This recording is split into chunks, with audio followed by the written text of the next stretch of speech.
This is number 4, the stories of my childhood with my brother, Tommy.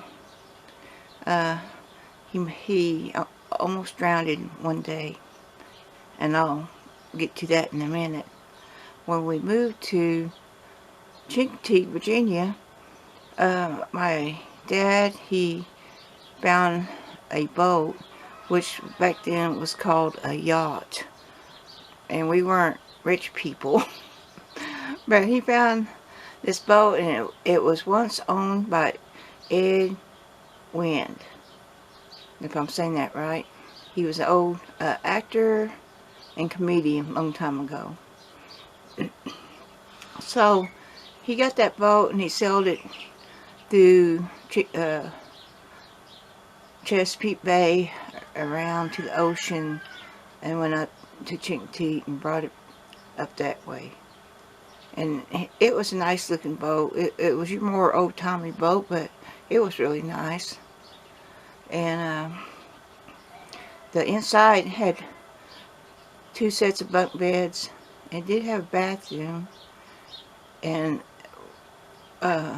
inside the part where you drive the boat, it was real pretty. It had wood, and it was just really nice looking.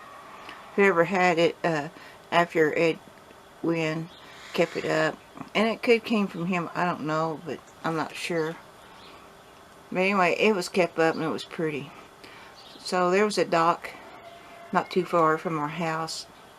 And that's where our dad rented a space and kept it. So he really liked that boat a lot. He would shine that wood up. I'd see him. I knew he really liked it because he would.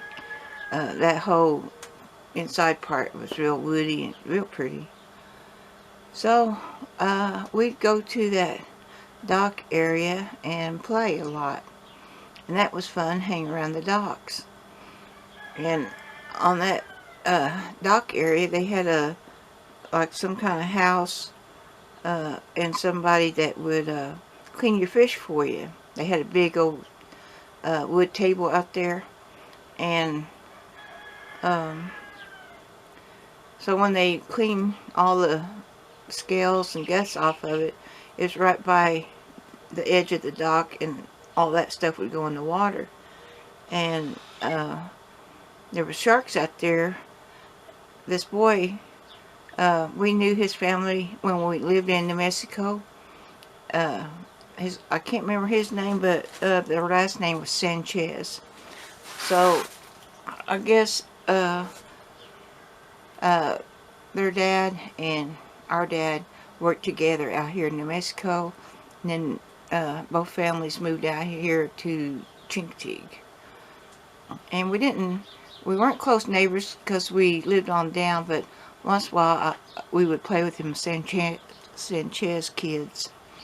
So one day at the dock, that Sanchez boy, he's about age that Tommy was.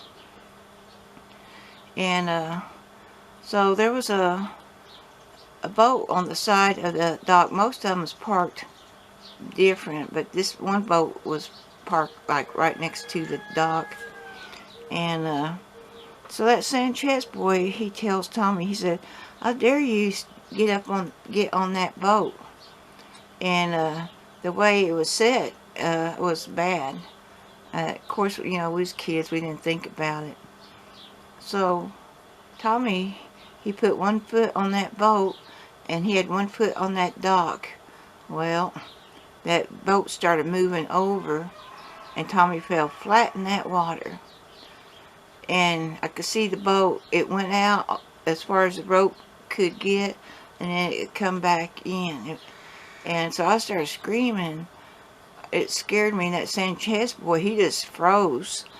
So I could see my dad on the boat, and he was tying ropes or something, and he was looking at me, but his reaction was way too slow. Very slow. He like, well, okay, just a minute, I got to get this rope done. Something like that. He just, so I kept screaming. So my mom, she was in the that building on the dock. And she comes running around there, and she had her purse in her hand. She didn't think about nothing. She could see that boat coming back over Tommy. And so she just jumped in the water with her purse, and she seen the boat come back to the dock, and she took both arms and just pushed that boat back. So she sunk herself, and she was trying to feel around for Tommy. She couldn't find him. She went down a little farther, and she could feel him with her feet. So her feet kind of grabbed him up, and then she grabbed Tommy. She lost her purse, but she grabbed Tommy up and got him up out of the water and kept that boat off of him, because that boat would have covered both of them. So she was quite the hero that day. So my dad, he gets over there to help my mom and Tommy up. And so he gets him up, and Tommy was all choked up with water. And he probably saved Tommy's life because of that water, but he whooped the crap out of Tommy. There wasn't no pushing on lungs or anything. He whooped the tar out of him. And Tommy was spitting up water. You could see it. Boy, my dad was so mad at him. That probably saved him, though, knocking that water around. But my dad wasn't, he was a tempered person. He wasn't kid-friendly. So, yeah, my mom was the hero, saved Tommy's life. It gave him a chance to live and grow up, get married, have kids, and live life. But yeah, she pushed that boat back, got that away from Tommy, and got him up out of that water. So it was quite scary. I was just in shock, because when Tommy sunk, he sunk. He didn't do no swimming. He just, I don't know what happened, he just sunk. Maybe he was scared or something, but so she grabbed him up and saved him. So I just want to tell you that story, how Tommy just about drowned that day if it wasn't for my mom. So thanks for watching. Talk to you later. Bye.